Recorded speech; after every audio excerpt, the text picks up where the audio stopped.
श्लोक 45 पाठ 2 गीता का सार दूसरा पाठ। त्रैगुण्य विषय वेदा निस्त्रैगुण्यो भवार्जुन निर्द्वंद्वो नित्य सत्वस्थो निर्युक्त क्षेमात्मान।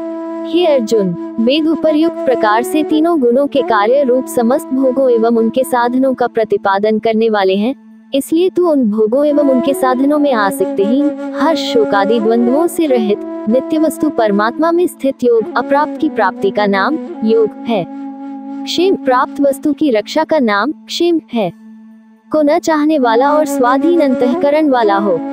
45 व्याख्या। श्लोक 2.45 में भगवान श्री कृष्ण अर्जुन को ये संदेश दे रहे हैं कि वेद केवल 3 गुणों सत्व, रजस और तमस के विषयों को ही प्रस्तुत करते हैं। इस श्लोक में भगवान श्री कृष्ण ने अर्जुन को बताया है कि वेदों का ज्ञान इन गुणों के आधार पर होता है, परंतु सच्चे योगी उन गुणों से परे हो जाते हैं। अर्थ। त्रैगुण्य विषय वेदा, वेदों का विषय 3 गुणों सत्व, ज्ञान और शांति, रजस क्रिया और इच्छा, और तमस अवसाद और अज्ञान के आधार पर है। वेद इन गुणों से संबंधित हैं और इन गुणों के प्रभाव को ही बताते हैं। निस्त्रैगुण्यो भवार्जुन, भवार्जुन का अर्थ है अर्जुन और निस्त्रैगुण्य का अर्थ है तीनों गुणों से परे। ये बताता है कि योगी व्यक्ति जो उच्चतम ज्ञान को प्राप्त कर लेता है, उन गुणों के प्रभाव से मुक्त होता है। वह गुणों के प्रभाव से परे और आत्मा में स्थिर रहता है। निर्द्वंद्वो नित्य सत्वस्थो, निर्द्वंद्वों का मतलब है द्वंद्वों से मुक्त, जैसे सुख दुख, लाभ हानि आदि। नित्य सत्वस्थो का अर्थ है हमेशा सत्व गुण में स्थित रहने वाला। इस प्रकार ऐसा व्यक्ति हमेशा स्थिरता और शांति में रहता है और सभी द्वंद्वों से परे होता है। निर्योग क्षेमात्मान, निर्योग क्षेम का मतलब है योग और क्षेम सुरक्षा और भलाई से रहित। इसका तात्पर्य है कि ऐसे व्यक्ति को किसी भी भौतिक वस्तु की आवश्यकता नहीं होती और वह पूर्णतः आत्मा में स्थित रहता है। व्याख्या।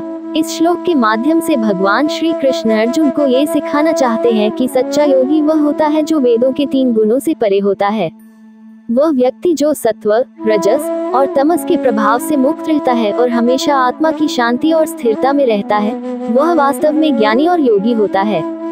ऐसे व्यक्ति को किसी भी भौतिक सुख साधनों की आवश्यकता नहीं होती, क्योंकि उसकी स्थिति आत्मा में होती है।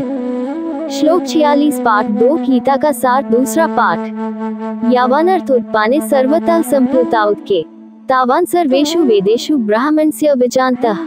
सब ओर से परिपूर्ण जलाशय के प्राप्त हो जाने पर छोटे जलाशय में मनुष्य का जितना प्रयोजन रहता है, ब्रह्म को तत्व से जानने वाले ब्राह्मण का समस्त वेदों में उतना ही प्रयोजन रह जाता है। 46 व्याख्या। इस श्लोक में भगवान श्री कृष्ण ये समझाते हैं कि जिस प्रकार एक तालाब का उपयोग तब तक ही होता है जब तक उसमें पानी होता है, और जब पानी पूरी तरह से भर जाता है तो वह उपयोगी हो जाता है, उसी प्रकार वेदों में जो भी ज्ञान है उसका वास्तविक उपयोग तभी होता है जब एक ब्राह्मण जिसे कि वेदों का ज्ञान प्राप्त है अपने जीवन में उसे समझे और अपनाए। इस श्लोक के माध्यम से भगवान श्री कृष्ण ये स्पष्ट करते हैं कि वेदों का ज्ञान केवल शाब्दिक ज्ञान तक सीमित नहीं होता, बल्कि उसे जीवन में लागू करने की आवश्यकता होती है।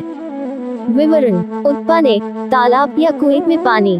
संप्लुता उत्के, जब वह पूरी तरह से पानी से भरा हुआ हो। सर्वेषु वेदेषु, सभी वेदों में। ब्राह्मणस्य, एक ब्राह्मण या जो व्यक्ति वेदों का ज्ञाता है। विजानतः, समझने और जानने वाले।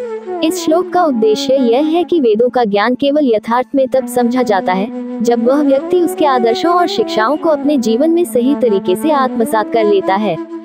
इस प्रकार वेदों की वास्तविक उपयोगिता और महत्व तब प्रदर्शित होता है जब उनका ज्ञान और उसके अनुसार आचरण एक व्यक्ति के जीवन का हिस्सा बन जाता है।